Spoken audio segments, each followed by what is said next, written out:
Innal hamdalillah nahmaduhu wa nasta'inuhu wa nastaghfiruh wa na'udzu billahi min shururi anfusina wa min sayyiati a'malina.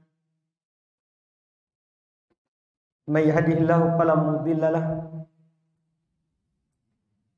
wa may yudlil fala hadiya lahu. Asyhadu an la ilaha illallah wahdahu la syarika lahu wa asyhadu anna Muhammadan abduhu wa rasuluh. Sallallahu ala nabiyina Muhammadin wa ala alihi wa ashabihi wa man tabi'ahum bi ihsan ila yaumiddin. Amma ba'd. Al-ikhwan wal akhwat rahimani wa rahimakumullah. Alhamdulillah, kembali di malam hari ini kita bersyukur kepada Allah Subhanahu wa taala atas nikmat yang dilimpahkan kepada kita sehingga kita bisa melanjutkan kajian kitab Aqidatus Salaf wa Ashabul Hadits karya Imam Abu Uthman Ismail ibn Abdurrahman As-Sabuni rahimahullahu taala. Di malam hari ini kembali kita melanjutkan apa yang belum sebutkan setelah menyebutkan beberapa sifat dari sifat Allah, nama dari nama Allah Subhanahu wa taala yang wajib kita imani, wajib kita tetapkan sebagaimana yang ditetapkan oleh Allah Subhanahu wa taala di dalam Al-Qur'an, demikian pula yang ditetapkan oleh Nabi kita Muhammad sallallahu alaihi wa ala alihi wasallam di dalam haditsnya. Setelah itu belum menyatakan wa ayatul kitabi wa akhbarir rasuli as-sahihatul muniratu an-natiqatu bihadhihi sifati wa ghairiha katsiratun. Ayat-ayat di dalam Al-Quran wa akhbar ar-rasul, khabar hadis dari ar-rasul yaitu Nabi kita Muhammad sallallahu alaihi wa alihi wasallam, as-sahihah yang sahih, al-munirah yang bercahaya, an-natiqah yang mengucapkan dan berucap bihadis sifat dengan sifat-sifat ini wa ghairiha dan selainnya katsiratun sangat banyak, datang dalam ayat yang sangat banyak. Kita yang sering baca Al-Quran sering mendengarkan penyebutan Allah Subhanahu wa taala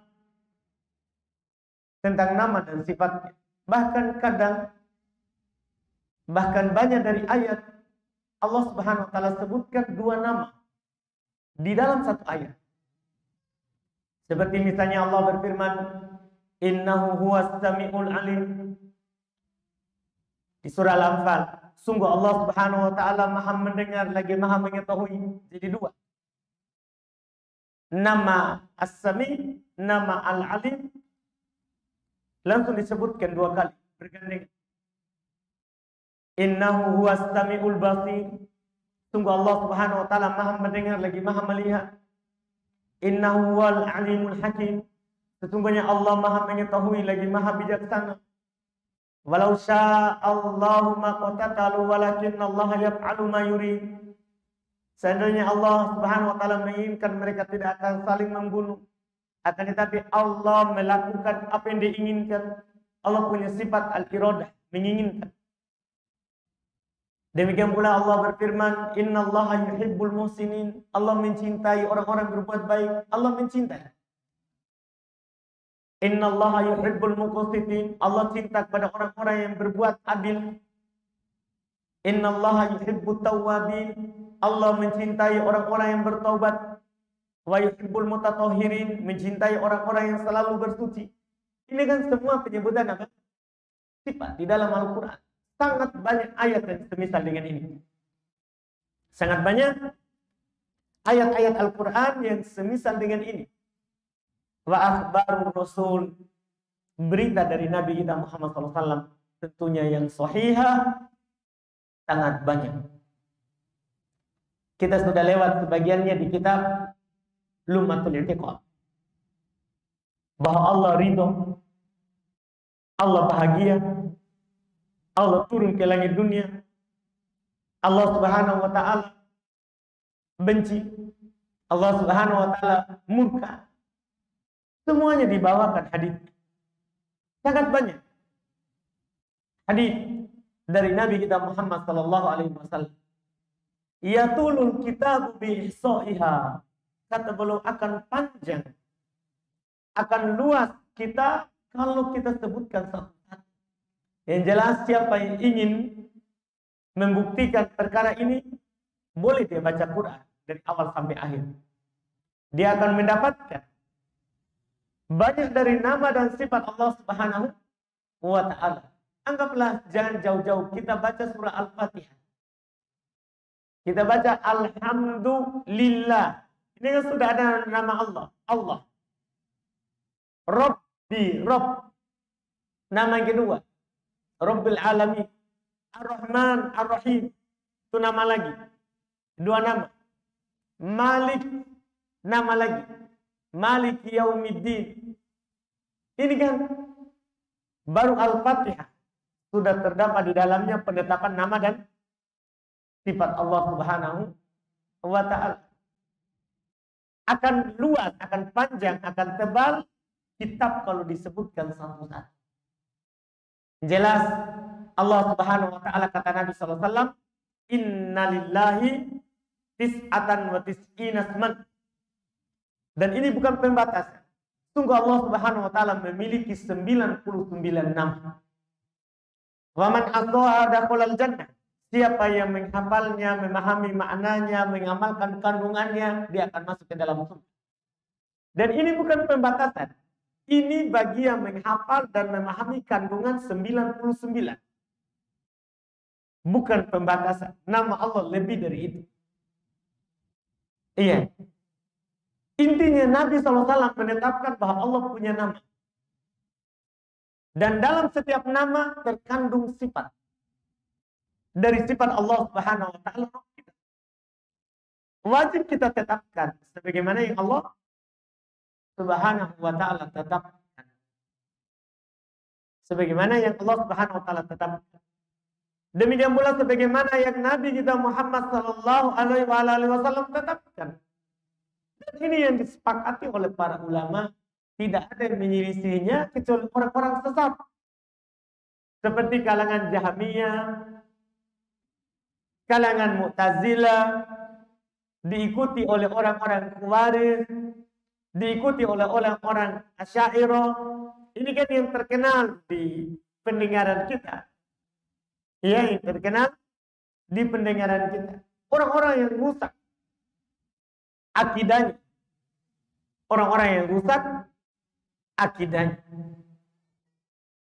Dan kata beliau, wa dzikri ittifaqi a'immatil millah wa ulama'iha ala sihhati tilkal akhbar al-warida biha. Dan telah disebutkan kesepakatan para imam-imam agama ini dan ulama dari agama ini akan sahihnya khabar itu, sahihnya hadits-hadits itu yang datang dari Nabi kita Muhammad SAW sangat banyak. Wa aktsaruha mukharrajun bil asanid sahih. Ini menambah keyakinan kita. Kebanyakannya itu kan keluar dibawakan dengan sanad-sanad yang sahih.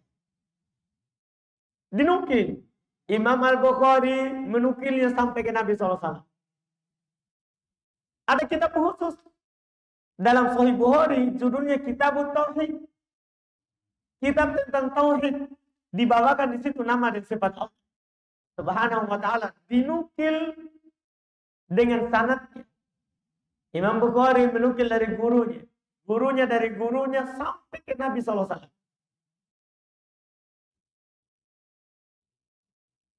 Fi Kitabil Intisar, Beliau sebutkan sebagainya dalam kitab Al-Intisar, yaitu kitab beliau sendiri yang lebih luas daripada kitab Al-Aqidatus Salaf wa Ashabul Hadits. Wa syartuna fi awal hadzal kitab, syarat kita dalam awal kitab ini al-ikhtisar wal ikhtisar al-adlil qadar. Syarat kita dalam kitab ini, kitab Al-Aqidah, Aqidatus Salaf, Ashabul Hadits adalah ringkas dan pendek saja sesuai dengan kadar yang diinginkan, yang ditetapkan. Dunal iktar biriwayatil akbar, tidak memperbanyak. Cukup disebutkan satu sifat, belum sebutkan ayat, belum sebutkan hadis. Ia memperkuat dan menguatkan keyakinan kita bahwa itu ditetapkan oleh Allah Subhanahu wa taala. Seperti nanti setelah ini beliau akan menyebutkan satu contoh langsung setelahnya terkait dengan akidah kaum muslimin bahwa Al-Quran adalah kalamullah, diturunkan dari Allah, bukan makhluk.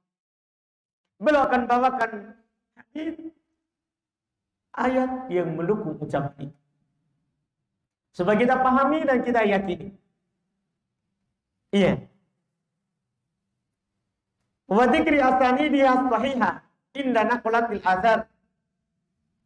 Beliau tidak menyebutkan sanad-sanadnya yang sahih ketika menukilkan athar. Walaupun nanti kenyataannya beliau akan bawakan sebagiannya dengan sanadnya.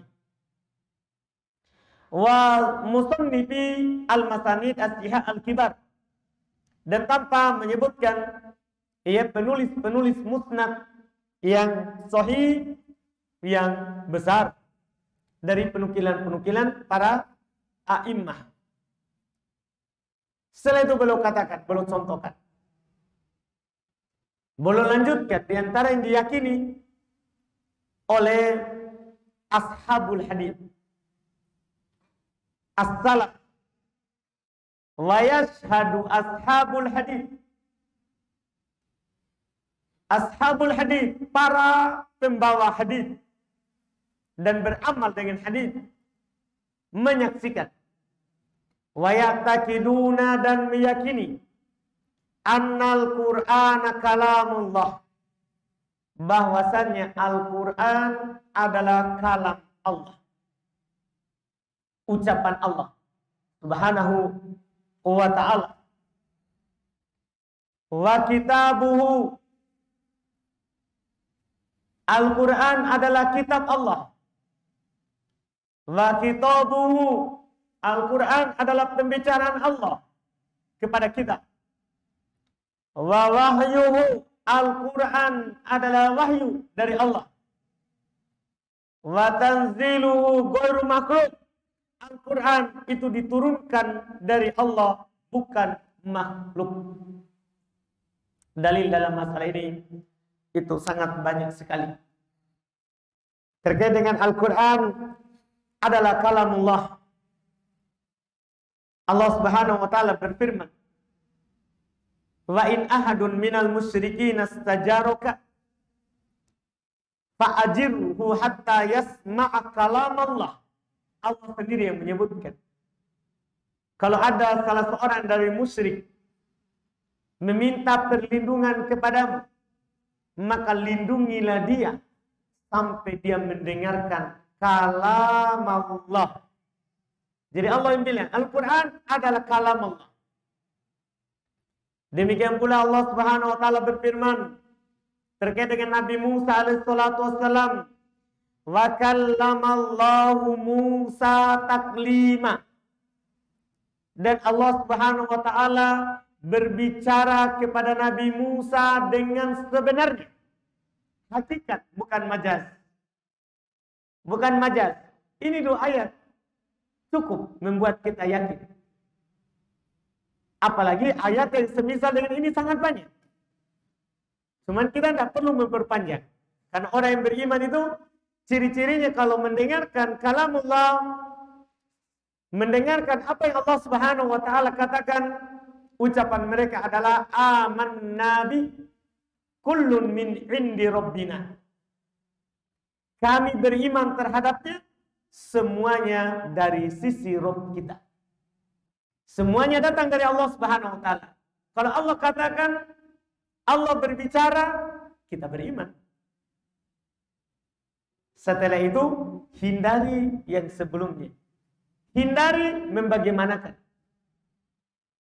Jangan bertanya, bagaimana Allah berbicara? Bertanya tentang bagaimananya bid'ah. Bid'ah. Karena Allah cuma bilang ke kita, Allah berbicara kepada Nabi Musa. Allah berbicara kepada Nabi Musa. Bagaimananya majhul. Tapi wal imanu bihi wajib. Beriman terhadapnya wajib. Kita percaya Allah berbicara itu wajib. Wasu'al anha bid'ah. Bertanya tentangnya bid'ah. Yang jelas Allah berbicara tidak sama dengan berbicaranya makhluk. Allah berbicara sesuai dengan keagungan dan kemuliaan Allah Subhanahu wa ta'ala. Ini wajib bagi kita. Ya. Al-Quran adalah kitabnya Allah. Antum mungkin pernah baca surat Al-Baqarah. Di awalnya Alif Lam Mim, setelah itu Dalika Al-Kitab. Itulah kita. Kan begitu. Ini Al-Quran adalah kitab Allah. Wa kitabuh. Al-Quran adalah pembicaraan Allah. Wa wahyuhu. Dan wahyu dari Allah. Nabi kita Muhammad SAW sampaikan itu adalah kalam Allah. Nanti beliau akan sebutkan hadisnya juga. Itu adalah kalam Allah. Wahyu dari Allah Subhanahu wa taala. Allah berfirman terkait dengan ucapan yang diucapkan oleh Nabi kita Muhammad SAW dalam surah An-Najm, "Wa ma yantiqu 'anil hawa in huwa illa wahyun yuha." Nabi SAW tidaklah berucap dari hawa nafsunya. Tidak lain yang beliau ucapkan adalah wahyu yang diwahyukan. Apa yang diucapkan oleh Nabi SAW dibacakan kepada kita, itu adalah wahyu dari Allah. Wa tanziluhu, itu diturunkan dari Allah Subhanahu wa ta'ala. Dalil bahwa Al-Quran diturunkan oleh Allah Subhanahu wa ta'ala itu sangatlah banyak. Apakah dalil Quran ataupun dalil hadis Nabi sallallahu alaihi wasallam. Contoh ayat Al-Quran, Allah Subhanahu wa ta'ala berfirman, "Wa innahu latanzilu rabbil alamin. Nazala bihi ruhul amin. Ala qalbika litakuna minal mundirin bilisanin arabiyyin mubin." Kata Allah, tunggu. Al-Quran itu betul-betul latanzil, turun Rabbil alamin, dari Rabb alam semesta. Nazala bihi ruhul amin, turun membawanya ruh yang terpercaya, yaitu Jibril alaihi salatu wassalam. Ala qalbika, diturunkan ke hatimu, litakuna minal mundirin, agar supaya kamu menjadi pemberi peringatan, bilisanin arabiyyin mubin, dengan bahasa Arab yang jelas, bahkan dipahami oleh orang awam sekalipun. Ini Quran bukan hanya dipahami oleh ulama al-kibar, ulama-ulama besar. Tidak, Quran ini dipahami oleh orang awam. Bahkan oleh penuntut ilmu pemula. Ini Quran dipahami oleh penuntut ilmu yang masih pemula. Iya. Ini Quran. Karena Allah bilang, Allah katakan itu dengan bahasa Arab yang jelas. Dengan bahasa Arab yang jelas. Termasuk ayat sifat. Semua maknanya jelas. Bahkan para ulama bersepakat Tidak ada majas dalam ayat sifat. Tidak ada majas di dalam ayat sifat. Karena kenapa? Semuanya jelas. Semuanya jelas. Boleh antum baca ayat-ayat sifat. Semuanya dipahami. Bahkan Syekh Muhammad bin Abdul Wahab beliau jelaskan ini Quran ini saking jelasnya dipahami oleh orang awam kebanyakannya. Walaupun memang ada di sana ayat-ayat yang tidak dipahami kecuali oleh orang yang berilmu. Sebagian ayat yang mutasyabih. Dan ayat sifat tidak ada yang mutasyabih. Ayat-ayat tentang nama dan sifat Allah tidak ada yang mutasyabih. Semuanya jelas. Semuanya jelas. Dan mudah kita pahami. Mudah kita pahami. Tanpa kulfah. Tanpa kita bebani diri kita untuk berpikir banyak. Langsung kita pahami. Langsung kita pahami. Iya. Seperti ini sekarang. Ketika anak bacakan kepada antum ayat. Iya. Wa in ahadun minal musyrikin astajarok. Fa'ajirhu hatta yasma'a kalam Allah. Kalau ada seorang dari musyrik meminta perlindungan kepadamu, maka lindungilah dia sampai dia mendengar kalamullah. Apakah antum tidak paham ini ucapan? Sampai dia mendengar ucapan Allah. Apa yang antum pahami dari ucapan Allah? Apakah antum akan pahami di sini sampai dia mendengar ucapan malaikat? Kan ada tawil di sana. Dari orang-orang Asy'ariyah, mereka bilang bukan Allah yang berbicara, itu ucapan malaikat. Itu ucapannya Jibril. Itu yang diucapkan oleh Muhammad, itu bukan ucapan Allah, itu ucapan Nabi Muhammad. Karena Allah memiliki pembicaraan tapi kalam nafsi, kalam yang ada di dalam hati. Tidak ada lafadznya, tidak ada hurufnya. Jadi itu yang terucap, ucapan Muhammad. Apakah antum akan pahami ketika anak baca ayat tadi? Lindungi dia sampai dia mendengar kalamullah. Apa yang antum pahami? Apakah antum langsung bilang, oh sampai dia mendengarkan ucapan Nabi Muhammad? Atau sampai dia mendengarkan ucapannya Jibril? Itu antum pahami? Tidak ada. Kita langsung paham sampai dia mendengarkan ucapan Allah. Ya ucapan Allah.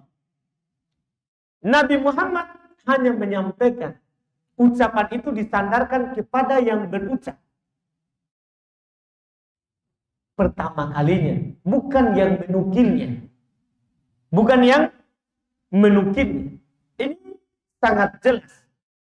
Tapi tidak jelas bagi orang-orang yang memiliki keyakinan yang salah. Iya. Bagi kita jelas.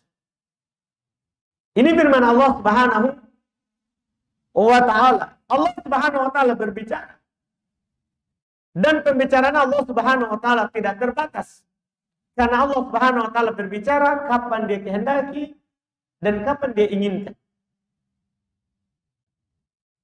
Bahkan kata Allah Subhanahu wa ta'ala dalam Al-Qur'an, "Qul law kana al-bahru midadan li kalimati rabbi lanafidal bahru qabla an tanfada kalimatu rabbi." Awalau ji'na bimithlihi madada.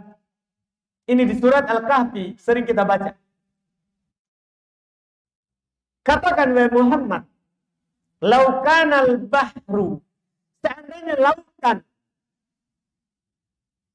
midadan sebagai tinta, li kalimati Rabbi, untuk kalimat Rabbi, untuk ucapan Rabbu, lanafidal bahru, maka air laut itu akan habis. Qabla an tanfada kalimatu Rabbi, disandarkan kepada Allah. Sebelum habis kalimat Rabbu, Nabi Muhammad sandarkan kepada Allah. Ini ucapan Allah Subhanahu wa ta'ala. Walau ji'na bimithlihi madada, walaupun kami mendatangkan yang semisalnya lagi. Ada lautan dipakai untuk mencatat, menulis kalimat Rabb. tidak akan habis. Didatangkan yang semisalnya lagi, tidak akan habis. Oleh karena itu kata Nabi SAW, la uhsi tana'an alaik. Saya tidak bisa membatasi pujian kepada anta kama atnaita ala nafsi. Engkaulah ya Allah sebagaimana yang engkau pujikan atas diri. Ini keyakinan namanya. Ini ayat sangat jelas bahwa Al-Quran ini adalah turun dari Allah Subhanahu wa Ta'ala, ghairu makhluk. Kata beliau, bukan makhluk. Bukan makhluk. Iya. Wa man qala bi khalqihi wa taqada fa huwa kafir indah. Siapa yang berkata Al-Quran adalah makhluk dan dia meyakininya, maka dia kafir menurut ahli hadis. Siapa yang bilang Al-Quran yang saya ucapkan, Al-Quran yang tertulis di mushaf, itu adalah makhluk, kafir menurut ahli hadis. Menurut ahli hadis. Iya. Kenapa? Kenapa bisa kafir? Kenapa sampai sebesar itu hukumnya? Ya. Karena dia menentang Quran. Menentang hadis Nabi. Allah bilang Al-Quran adalah kalamnya, sifat Allah, bukan makhluk. Dia malah bilang apa? Ini perkara besar. Dia menentang Quran. Bahkan dia menentang hadis Nabi kita Muhammad sallallahu alaihi wasallam. Di antaranya sebentar beliau akan sampaikan di penghujung ucapan sebelum masuk ke keterangan yang lebih lagi. Kata beliau, wal Qur'anul ladzi huwa kalamullahi wa wahyuhu. Dan Quran yang dia adalah kalam Allah dan wahyunya. Huwallazi nazala bihi Jibril ala Rasul. Dialah yang turun Jibril membawanya kepada Rasul kita Muhammad sallallahu alaihi wasallam. Qur'anan Arabiyan. Itu adalah Quran berbahasa Arab. Liqaumi ya'lamun, untuk orang-orang yang mengetahuinya. Basyiran wa nadhira, sebagai pemberi kabar gembira dan sebagai pemberi peringatan. Kama qala azza min qail, sebagaimana yang dikatakan oleh yang paling mulia dari yang berucap, maksudnya Allah Subhanahu wa taala, wa innahu latanzilu rabbil alamin. Kita baca barusan. Nazala bihi ruhul amin ala qalbika litakuna minal mundirin bilisanin arabiyyin mubin. Sungguh dia adalah turun dari Rabb alam semesta. Turun Jibril Ruhul Amin membawanya pada hatimu supaya kamu menjadi pemberi peringatan dengan bahasa Arab yang jelas. Ini terang sekali tentunya, yang menunjukkan bahwa Al-Quran adalah kalamullah, turun dari Allah, dibawa oleh Jibril. Wa huwa alladzi ballaghahu rasul ummatah. Dialah yang disampaikan oleh Ar-Rasul Nabi kita Muhammad SAW kepada umatnya, kepada kita dan sampai orang akhir zaman nanti. Kama umira bihi fi qoulihi ta'ala, sebagaimana yang Allah Subhanahu wa taala perintahkan nabinya dalam firman-Nya. Di dalam firman Allah Subhanahu wa taala, ya ayyuhar rasul, wahai ar-rasul, balligh ma unzila ilaika min rabbik. Wahai Rasul, sampaikan apa yang diturunkan kepadamu dari Rabbmu. Jadi yang beliau sampaikan itu adalah kalam Allah, bukan ucapan beliau. Kalam Allah dari Rabbnya langsung. Karena sepakat ulama, Quran itu lafaz dan maknanya dari Allah. Huruf dan kalimatnya dari Allah. Karena ucapan Allah ada hurufnya. Ada kata-katanya. Iya, ada kata-katanya. Seperti firman Allah alif lam mim. Ini kenapa? Huruf. Kata Ibnu Mas'ud, alif harf, lam harf, mim harf. Ini 3 huruf. Kalimat ayat-ayat Allah Subhanahu wa taala, Allah berucap ada hurufnya. Ada kalimatnya, ada suaranya. Ini disampaikan oleh Nabi Muhammad SAW, itulah yang diturunkan oleh Allah. Yang Allah perintahkan kepada beliau untuk disampaikan. Apa dalilnya kalau Allah yang perintahkan? Ini ayat di surah Al-Maidah ayat 67. Ya ayyuhar rasul, wahai rasul, balligh, sampaikan ma unzila ilaika min rabbik, apa yang diturunkan kepadamu dari Rabbmu. Dan Nabi SAW sudah sampaikan semuanya. Saat haji wada, Nabi SAW meminta persaksian umatnya. Waktu itu kata Nabi, ala hal balagh, ketahuilah apakah saya sudah sampaikan. Belum bertanya seperti ala hal balagh, ketahuilah apakah saya sudah sampaikan kepada kalian. Kata para sahabat, na'am, iya, engkau sudah sampaikan. Qala, kemudian Nabi bersabda, Allahumma syhad, Allahumma syhad, Allahumma syhad. Belum katakan 3 kali.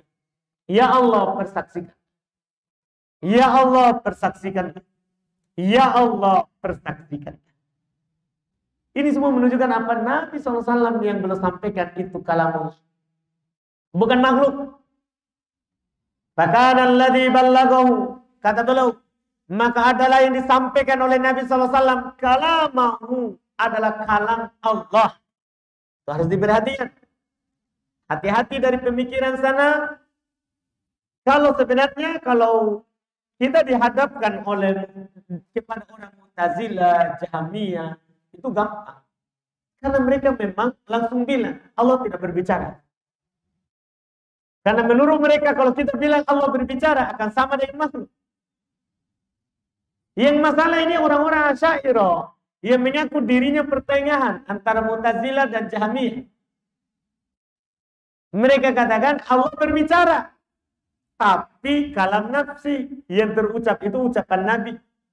Ya sama, ujung-ujungnya itu yang ucapan Nabi makhluk. Cuman halus. Mereka tidak bilang makhluk. Mengaku dirinya pertengahan. Ini yang berbahaya. Ini yang berbahaya.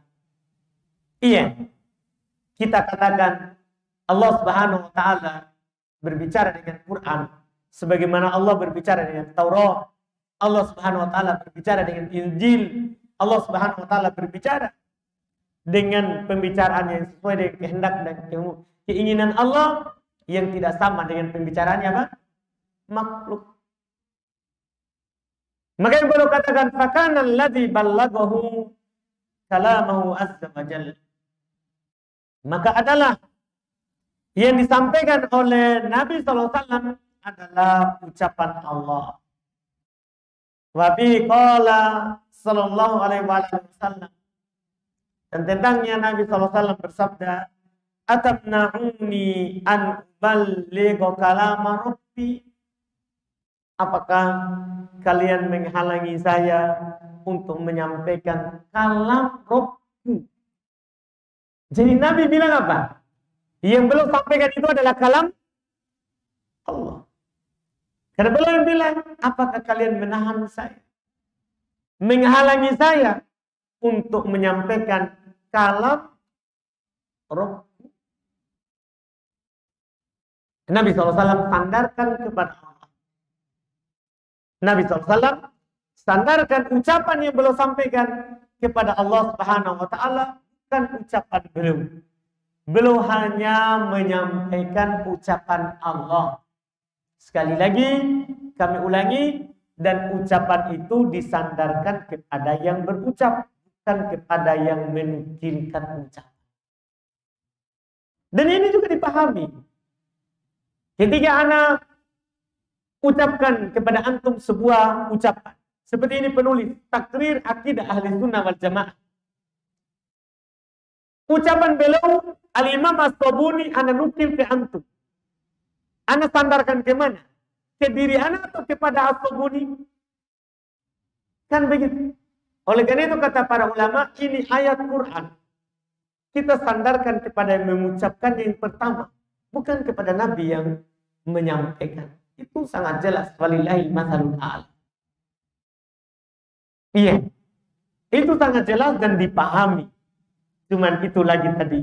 Kita kembali ketika seorang akidahnya rusak, susah menerima kenyataan uraian yang sangat jelas seperti ini. Yang sangat jelas seperti ini.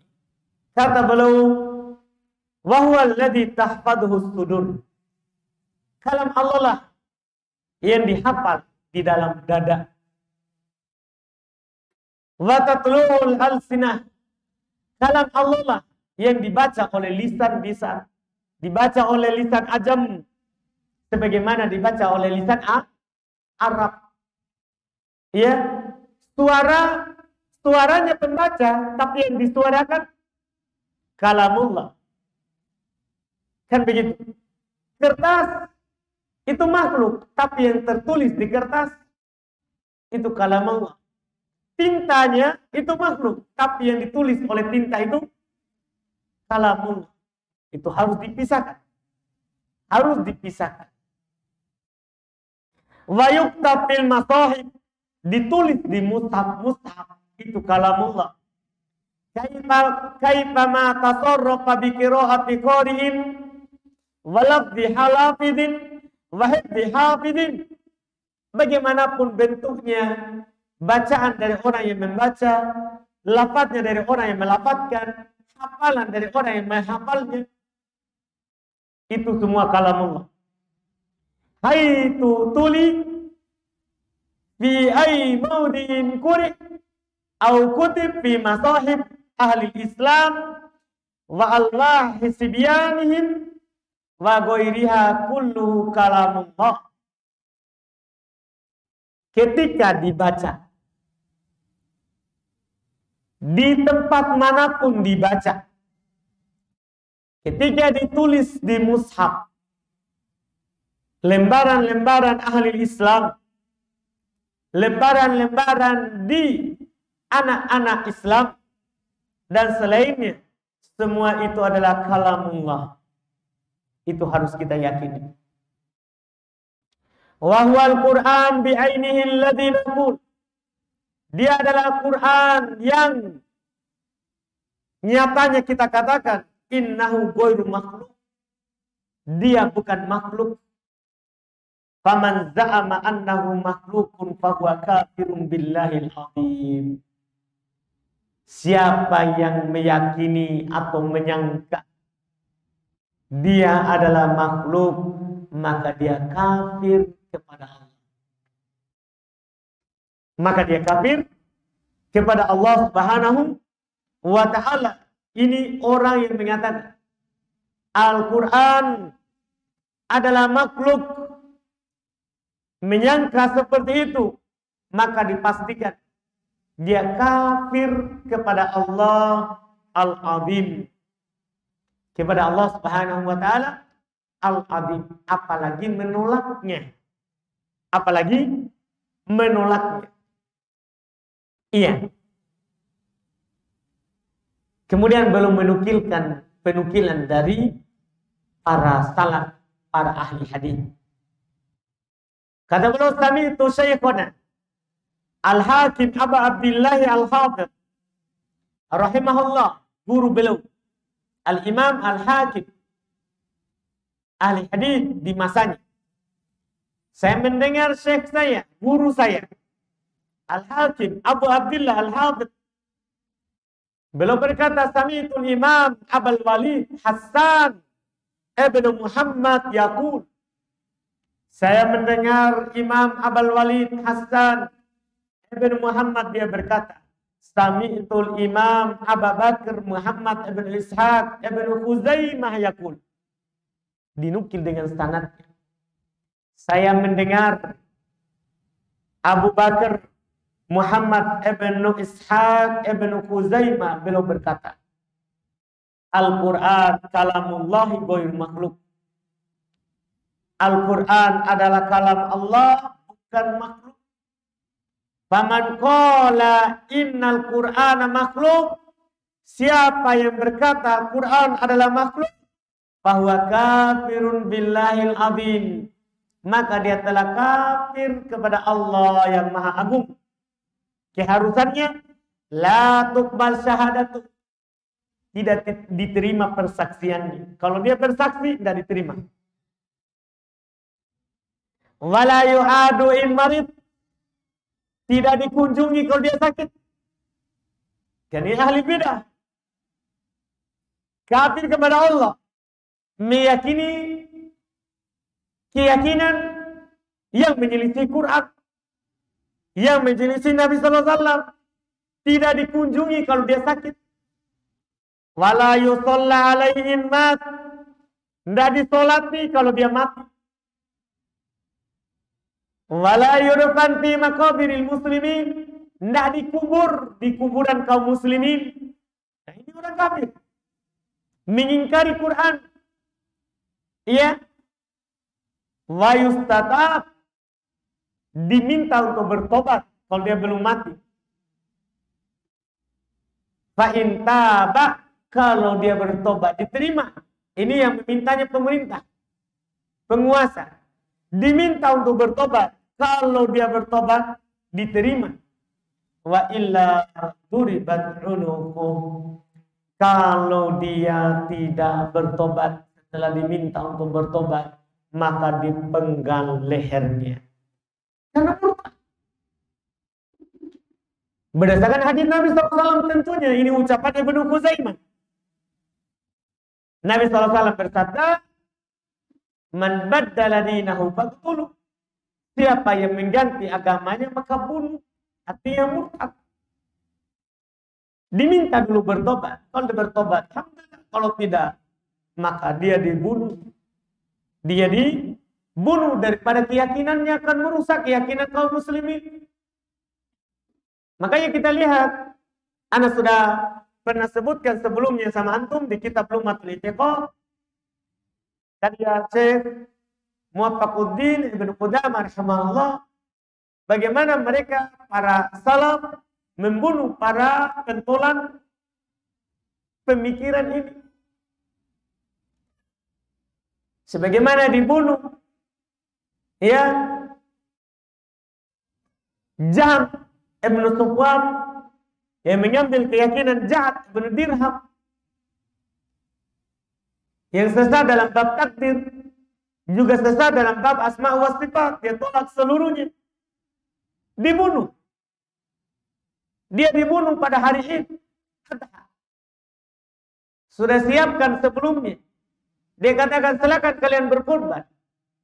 Adapun saya, maka saya akan berkurban dengan orang ini. Dia bunuh di bawah mimbarnya. Dia gorok lehernya. Hendak mau bertobat dari keyakinan sesat. Keyakinan sesat. Karena ini keyakinan kekafiran. Daripada dia hidup akan berdakwah mengajak sesat banyak kaum muslimin. Banyak kaum muslimin. Tapi ini yang melakukannya adalah pemerintah. Bukan kita orang per orang. Kalau orang per orang, maka ini akan terjadi kerusakan di atas permukaan bumi. Di atas permukaan bumi. Iya. Ini penukilan yang pertama dari beliau rahmahullahu ta'ala. Setelah itu beliau akan menukil lagi banyak penukilan. Tapi karena sudah mau masuk Isya sebentar lagi, kita cukupkan dulu. Takut tidak cukup waktunya karena agak panjang penukilan lagi. Setelahnya dari Al-Imam Abu Uthman Sobuni rahimahullahu Kita lanjut dengan tanya jawab. Alhamdulillah.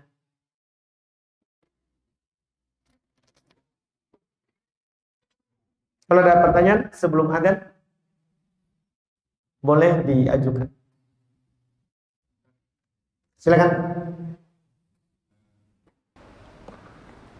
Tadi di keterangan itu tadi dikatakan bahwa ayat-ayat dalam Al-Quran itu mudah dipahami. Berarti untuk orang Arab dulu memang mudah. Kemudian yang kedua, kita sudah sepakat bahwa Al-Quran itu adalah hidayah. Nah, apanya yang jadi masalah sama musyrik Mekah? Sudah hidayah ini yang disorot dan tertolak. Iya. Itu yang saya pikir Ustaz, kan kalau macam kita ini orang Indonesia disorotkan misalnya itu, kita masih berpikir karena tidak sama bahasa. Tapi ini sudah sama bahasa, bahwa Allah juga sudah katakan mudah dipahami. Terus disorot itu kalimat, mereka juga ada yang tidak beriman. Apa yang halangi itu sampai hidayah itu tidak masuk? Karena mereka tidak mau. Mereka berpaling. Di Quran kan hudan linnas, rahmatan lil alamin, syifaun lima fis sudur. Dia petunjuk untuk manusia, rahmat untuk alam semesta. Dia penyembuh dari keyakinan yang salah. Iya kan? Tapi kenapa ketika ini dikasih, bahkan mereka orang paling fasih paham bahasa Arab, tapi tidak menjadi petunjuk. Kenapa? Karena mereka berpaling, tidak mau menerimanya. Makanya Allah berpaling dari. Iya kan? Iya. Kalau kita baca Quran jelas saja, itu kenapa tidak diterima? Karena mereka berpaling. Ketika mendengar Quran, mereka malah bilang ini asatirul awwalin, dongeng-dongeng orang terdahulu. Ketika mendengar Quran, mereka bilang ini tukang sihir. Ketika mendengar Quran, ini yang berucap majnun, gila. Mereka berpaling, maka tidak masuk hidayah. Allah berfirman, "Falamma zagu azagallahu qulubahum." Tatkala mereka berpaling, maka Allah palingkan hati mereka. Mereka tidak mau. Akhirnya Allah tidak masukkan itu hidayah. Ya kan? Seperti pernyataan Abu Thalib. Dia berkata dan menyatakan, dia yakin bahwa agama terbaik adalah agama yang dibawa oleh Muhammad. Tapi laulal malamah, seandainya bukan karena celaan kaumku, jadi dia tidak mau. Sehingga meninggal di atas agama nenek moyangnya. Jadi masalahnya Pak, bukan Qur'annya. Yang masalah ini wadahnya. Siap nggak terima atau tidak? Kan? Itu masalah. Itu yang masalah. Jelas mungkin adalah. Alhamdulillah. Baik, kita adzan dulu.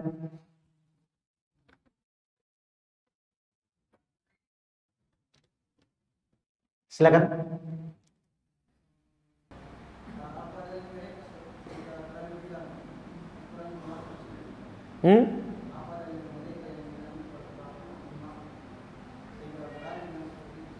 Dalilnya subhat.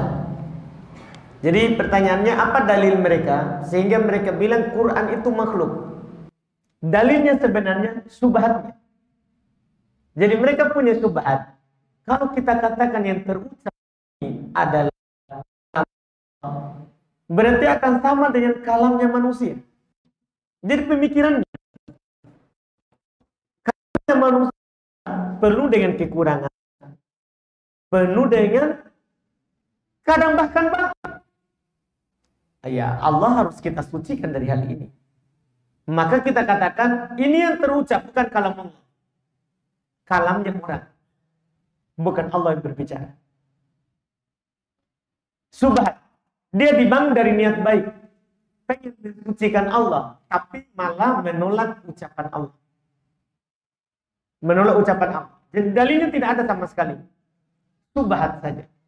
Dalilnya adalah pemikiran mereka secara akal. Gara-gara pemikirannya, Akhirnya dia tolak firman Allah. Dia tolak firman Allah Subhanahu wa ta'ala. Itu.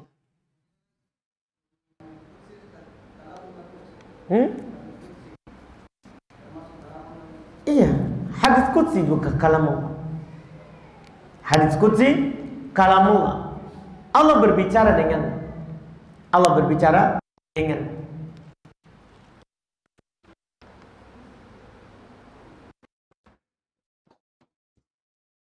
ada pertanyaan,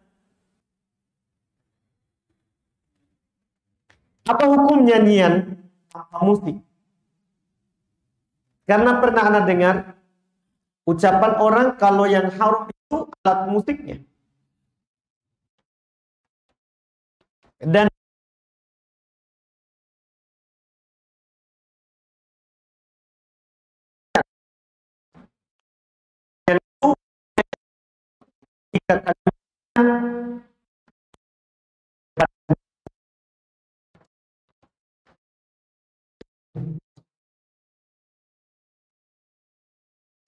jadi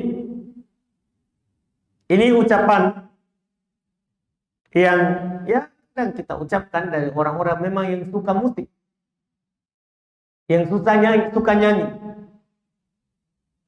yang suka nyanyi.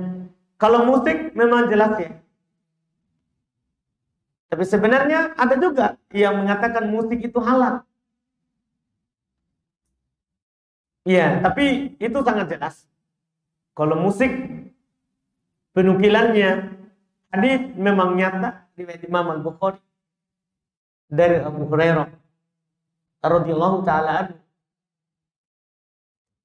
Nabi sallallahu alaihi wasallam bersabda, la yakunanna min ummati man yastahillu al-hira wal harir wal khamr wal ma'azib. Akan datang dari umatku orang yang menghalalkan al-hira, perzinahan, wal harir, sutra bagi laki-laki, wal khamr, wal ma'azib, dan alat-alat musik. Ini kan jelas akan ada yang menghalalkan, berarti dia hukumnya haram. Tapi ada yang menghalalkan musik, iya, dengan alasan ya bahkan mereka bilang dakwah, iya, dengan musik. Ini tentunya tidak diambil ucapannya menyelisih hadis Nabi SAW. Tidak ada yang menentang hal ini kecuali mukabir, kecuali orang-orang yang sombong, tertutup hati. Bagaimana kalau menyanyi tanpa musik? Apakah halal seperti yang diucapkan oleh orang yang disebutkan di penanya? Ya, kalau ana nukilkan ya, ada faedah dari as-salaf. Kan kalau ana yang berucap agak berat nanti, apalagi yang mengatakan nyanyi tanpa musik itu tidak ada masalah, tidak bermasalah, orang sudah LCMA. Iya, itu kan agak berat kalau dibandingkan dengan saya yang tidak ada LC-nya, tidak ada MA-nya. LC-nya, tapi lulusan cendrawasih. Ini kan agak berat. Orang kadang tidak terima. Iya. Ada firman Allah Subhanahu wa taala di surat Luqman,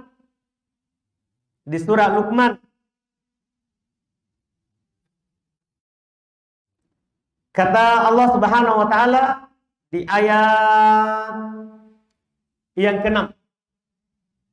Bisa dibuka ayatnya nanti, dalil akan haramnya musik, haramnya nyanyian tanpa musik.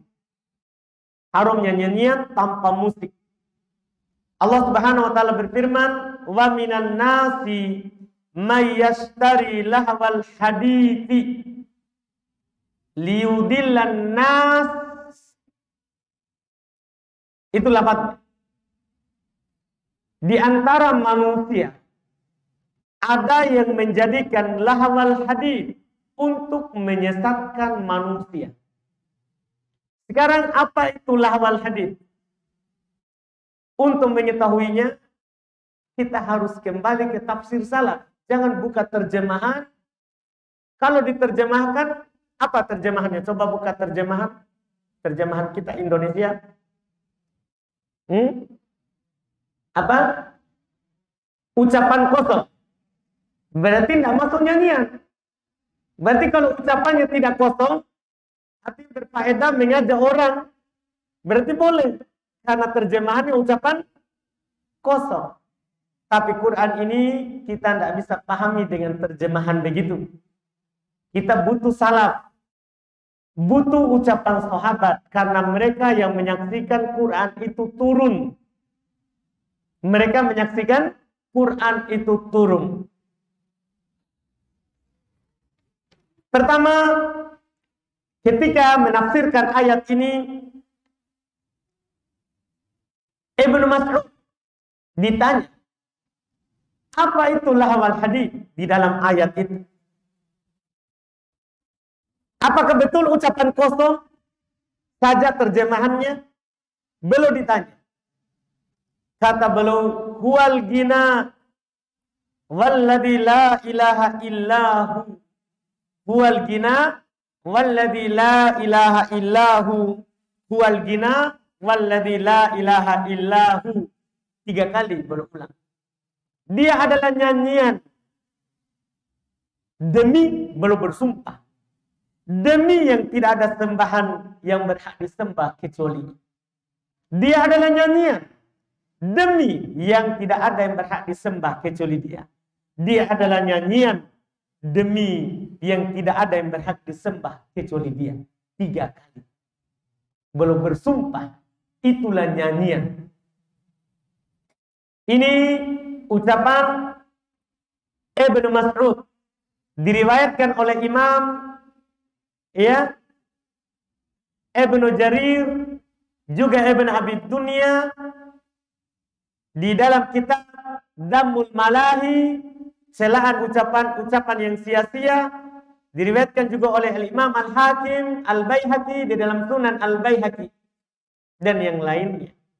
Ucapan pertama. Ucapan kedua, Ibnu Mas'ud, mufassir sahabat. Ucapan kedua, ahli tafsir yang memang didoakan oleh Nabi SAW sebagai ahli tafsir. Allahumma alimhu ta'wil. Ya Allah, ajarkan kepada dia tafsir. Yaitu Ibn Abbas radhiyallahu ta'ala anhu. Beliau tafsirkan ayat ini, lahwal hadits, kata beliau, huwal gina wa asbahuhu. Dia adalah nyanyian dan yang mirip dengannya. Ini ucapan siapa ini? Ibn Abbas radhiyallahu ta'ala anhu.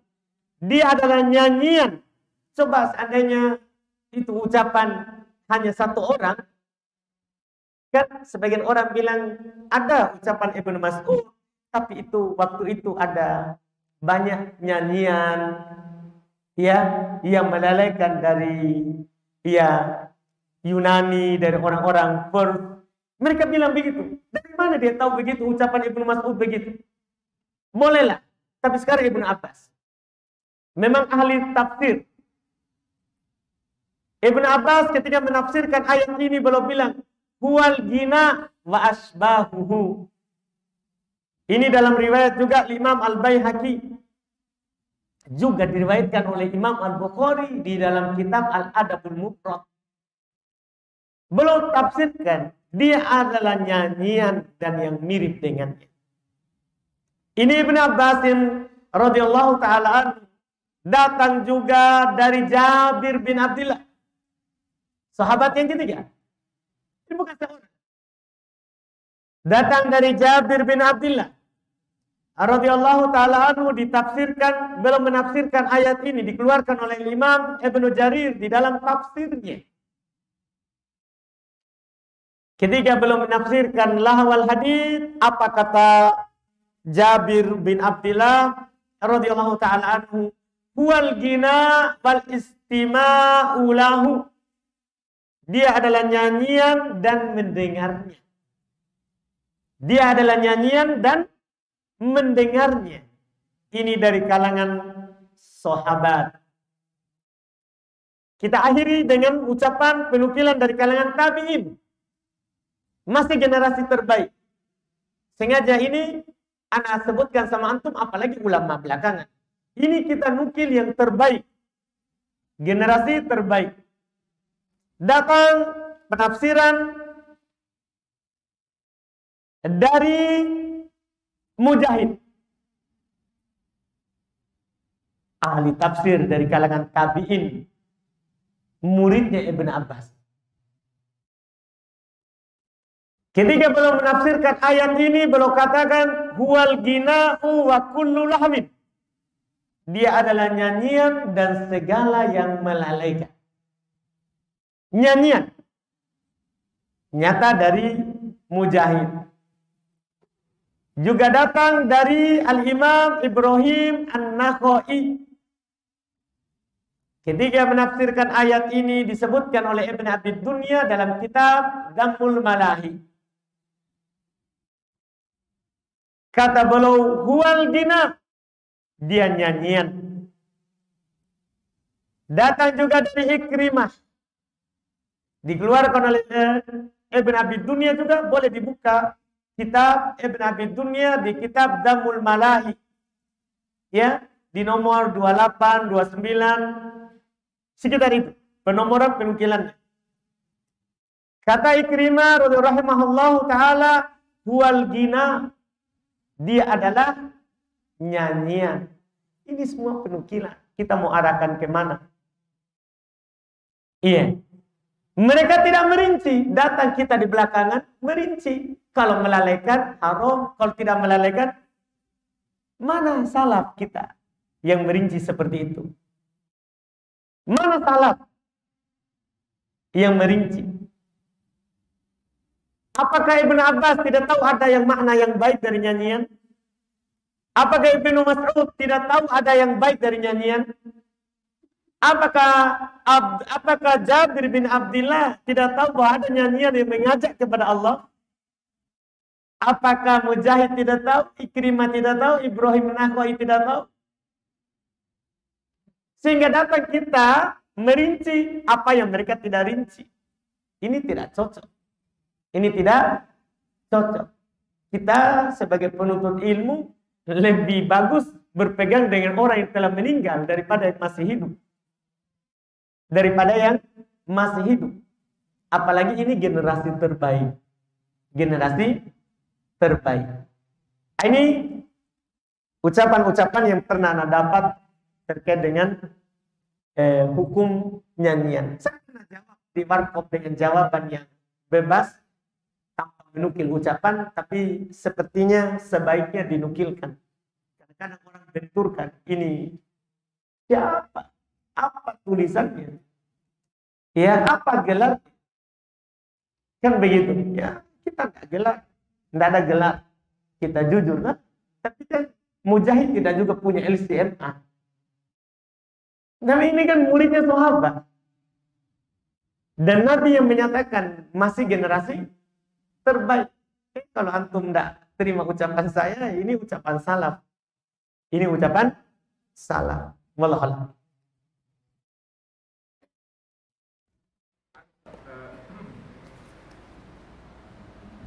Pernah satu kejadian, para wanita menabung gendam, lalu ditegur oleh sahabat. Maka kata Rasulullah, biarkan karena ini hari raya.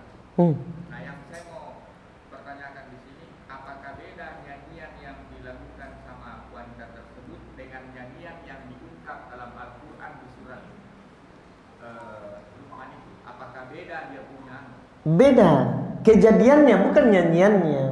Memang dimaafkan untuk perempuan, bukan laki-laki. Ini masalahnya menyanyi laki-laki. Apakah dia sama dengan perempuan? Ini Rasulullah maafkan perempuan. Itu pun di hari raya. Laki-laki tidak ada yang gendang yang dimaafkan. Apakah ada penukil laki-laki juga menyanyi? Kan tidak ada. Itu pun dimaafkan di hari raya. Sekarang orang nyanyi walaupun di hari bukan hari raya. Malam minggu pergi nyanyi. Itu masalah. Itu yang masalahnya. Ini dimaafkan perempuan saat ada pernikahan, saat ada hari raya, dimaafkan di perempuan.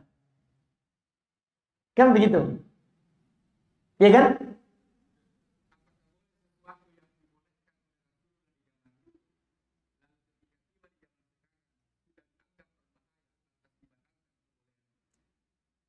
Boleh namanya kalau akan mengantarkan kepada yang haram. Karena sesuatu yang boleh itu dalalah, walaupun dia boleh kalau mengantarkan kepada yang haram. Walaupun ada dalil akan boleh. Seperti kita jual beli parang, bolehkah? Jual beli parang, pedang, boleh. Sekarang kita lagi jual dalalah, di depan kita lagi ada orang saling membunuh, datang beli kepada kita, boleh nggak?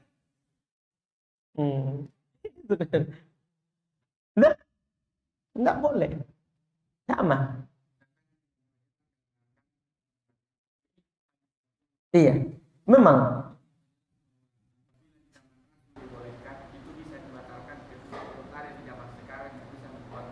Betul. Cocok yang kita, alhamdulillah. Iya. Tidak karena ini saudara-saudara akan diutak mereka menuntut ilmu. Sedangkan saya dua pertama berobat dan itu belum menuntut ilmu. Baik. Alhamdulillah. Mantap dalalah. Alhamdulillah. Tidak ada masalah. Saya senang kita berdebat. Oh iya. Siapa tahu ada masalah dalam hati tak mengganjal, lebih baik keluar sekarang daripada nanti kita pikir sendiri, kan tidak cocok untuk kesehatan kita. Dah, kan mau berobat. Betul. Iya. Sekaligus kita obati itu semampu kita. Makanya saya jawab dengan jawaban yang membuat kita buang itu keyakinan. Buang itu subhan. Jadi saya sengaja pilihkan jawaban kalau ada kita bertanya. Kan saya tahu dalalah ini banyak mendengar. Di jamaah itu dia 8 tahun. Berapa? 17 tahun. Jadi otomatis sudah banyak subhatnya. Makanya kadang kalau saya sama beliau, jawabannya agak rinci. Memang saya jawab sengaja yang membuat dia langsung tinggalkan itu subhat. Supaya tidak berdiri lagi setelahnya. Alhamdulillah.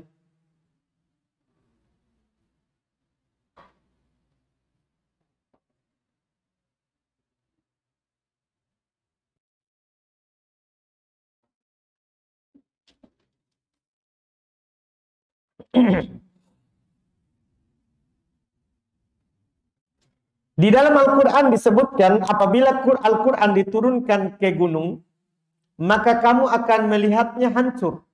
Apa begitu beratnya syariat ini? Bahkan makhluk besar ini tidak mampu untuk memikulnya. Apakah syariat ini hanya khusus untuk manusia atau ada selainnya? Tidak. Ini bukan menunjukkan beratnya syariat, tapi menunjukkan agungnya Quran. Dahsyatnya ini Quran betul-betul akan menyembuhkan bagi orang yang menerimanya. Iya, gunung saja yang keras bisa hancur luluh, apalagi hati kita yang tidak sekeras gunung. Bukan menggambarkan bahwa syariat ini berat. Tidak, ad-dinu yusrun. Agama itu mudah. Agama itu mudah, tidak berat. Cuman dahsyatnya Quran, pengaruhnya gunung saja hancur, begitu maksudnya. Begitu maksudnya, wallahu alam. Kemudian apakah Quran hanya untuk manusia? Enggak, untuk jin juga. Quran ini adalah untuk manusia dan jin, dua. Untuk manusia dan jin. Iya, yang menerima dan dibebani oleh Allah Subhanahu wa taala untuk mengamalkan Quran. Baik, alhamdulillah sudah selesai. Kita cukupkan dengan pertanyaan yang ada. Subhanallah, hamdik, asyhadu an la ilaha illa anta, astaghfiruka wa atubu ilaik. Assalamualaikum warahmatullahi wabarakatuh.